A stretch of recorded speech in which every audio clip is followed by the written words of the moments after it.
안녕하세요. 작가식탁TV 이 작가입니다. 독서가 중요하다는 사실 알고 계시죠? 그래서 많은 학부모님께서 자녀들에게 책 읽어라, 책 읽어라 많이들 하고 계실 겁니다. 그런데 제가 전에 영상에서 얘기해 드렸죠. 책을 많이 읽는다고 아이의 국어 실력이 향상되느냐?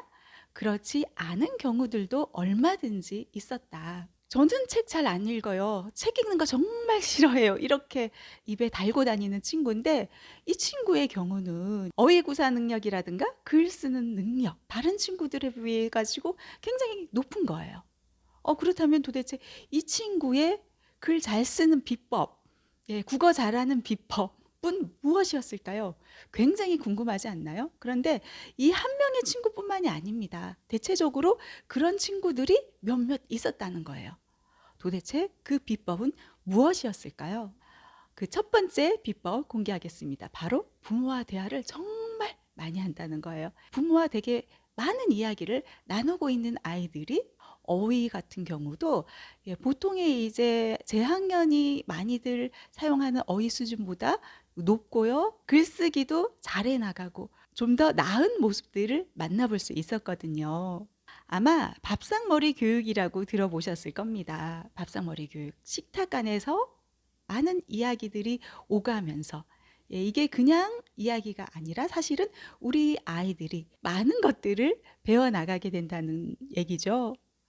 실제로 하버드 대학에서 시작된 어떤 연구 결과에 따르면은요, 아이들이 일반적으로 알기 어려운 단어를 배우는 곳이 어딘지 아세요?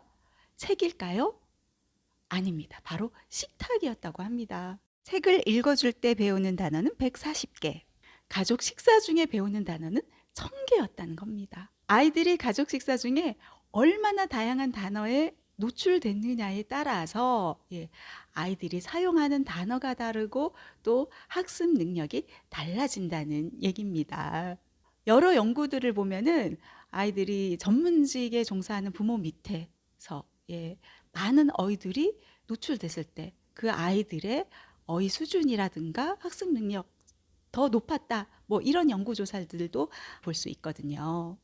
우리 예를 들어 봅시다. 우리 가난아기 때 엄마, 아빠, 맘마 이런 단어들을 많이 듣고 자라니까 가장 먼저 배우는 단어가 그 단어들 가장 많이 들려주니까 이제 아이들도 가장 먼저 배우게 되죠. 이렇게 어휘를 어느 만큼 노출시켜 주느냐에 따라서 아이들의 어휘 수준이 달라질 수 있다는 그런 얘기죠. 그렇다고 해서 아이 수준에 맞춰서 아이와 대화를 이어나가는 게 아니라 엄마 수준에서 어른들 수준에서 대화를 이어나가는 게 중요합니다.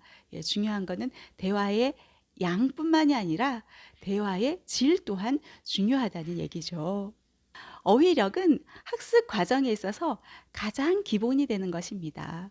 우리가 문제를 풀어나갈 때, 뭐 글을 읽어나갈 때 정보나 지식을 채워 넣기 위해서, 이해하기 위해서, 그리고 그 언어들을 가지고서 우리가 표현할 수 있는 능력을 키우기 위해서 가장 기본이 되는 게 어휘력이죠. 국어 과목뿐만이 아니라 더 나아가서 전 과목에 있어가지고 정말 중요한 가장 기본기라고 할 수 있다는 겁니다. 비슷하게 부모와의 대화뿐만이 아니라 그런 친구들의 특징을 보면은 집에 형제, 자매, 남매가 있습니다. 특히 이제 나이 차이가 많은 형, 이게 형이랑 같이 이제 대화 나누면서 그들의 세계를 또 이해하고 형이랑 많은 소통을 하면서 어휘력도 더 높아지고 더 나아가 그들의 세계를 이해하면서 생각 또한 더 확장되어 갈 수 있다는 것이죠. 꼭 나이 차이가 많지 않더라도요. 집에 뭐 언니나 오빠, 누나가 있으면은 확실히 둘째, 셋째들이 더 이제 공부를 잘하는 그런 경우들이 많지 않나요? 예.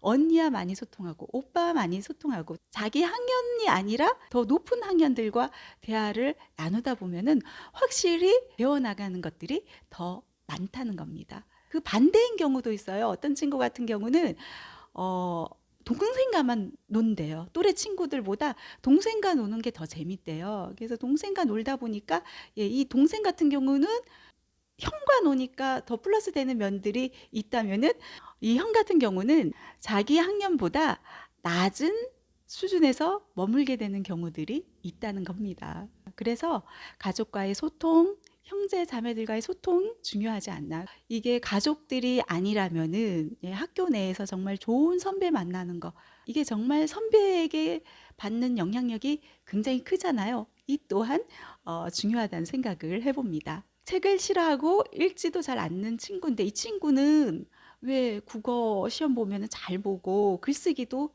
잘하고 그럴까요? 제가 또 살펴봤더니 이 친구의 경우는 문제집을 통해서 공부를 해 나가고 있더라고요. 어머님 말씀이 서술형 문제집들을 풀어나가고 있다. 전에는 길게 써나가지 못했던 친구였었는데 그래도 수업 이후에 많이 향상되는 모습에 정말 뿌듯하다, 그런 말씀 해주셨었거든요. 그러니까 따로 어머님께서 책을 싫어하니까 그러면 문제집이라도 풀리자. 그렇다면 문제집, 그냥 단답형의 문제집을 풀리느냐? 그게 아니라 서술형 평가를 할 수 있는 문제집을 따로 풀리고 있었다고 하더라고요. 예, 책을 싫어한다면 억지로 막 그 책을 내밀 이유는 없습니다. 조금씩 조금씩 문제집 안에 지문을 통해서 혹은 잡지를 통해서 혹은 신문을 통해서 다양한 어떤 텍스트들을 경험하게 해서 그 아이가 텍스트 자체를 안전히 이제 회피하지 않도록 도와주는 역할 또한 중요하지 않나 하는 그런 생각을 해보네요. 절대 간과해서는 안 되는 게 아이마다 습득하는 어휘량이 다르고 학습을 이해하는 수준 또한 다릅니다. 저절로 학년에 따라서 어휘력이 향상되고 국어 능력이 향상되고 그렇지가 않다는 거예요. 우리 수업 진행할 때 저의 아이는 3학년인데 3학년 반 있어요? 5학년인데 5학년 반 있어요? 이런 질문을 하신 학부모님들이 굉장히 많거든요. 3학년이어도 5학년 수준, 중학생 수준의 아이가 있고요. 중학생인데도 3학년 수준, 4학년 수준의 친구들이 있습니다. 자신이 알고 있는 어휘량, 이해도 등등이 차이가 크다는 그런 얘기죠. 영상의 시대입니다. 아이들에게 볼거리가 정말 많아졌어요. 흥미거리들이. 그리고 책 또한 어떻다? 그림들을 통해 가지고 흥미를 유도하는 책들이 정말 많아졌습니다. 그럴수록 우리는 더 활자로 되어 있는 텍스트를 아이들에게 접할 기회, 더 노출시켜주는 일이 중요해졌습니다. 단순히 그냥 두꺼운 책을 내미는 게 중요한 게 아니고요. 아이가 책을 싫어한다면, 책 읽는 거를 거부한다면은 하나씩 하나씩 뭐 문제집에 지문이더라도 혹은 신문 기사에서 좀 흥미있는 기사를 오려서라도 하나씩 하나씩 내밀어서 읽게, 그런 도움 주시는 거, 아이들이 책을 읽지 않아도 국어 실력 늘릴 수 있는 방법이라는 거 오늘 이 말씀 드리면서 여기서 마무리하겠습니다. 감사합니다.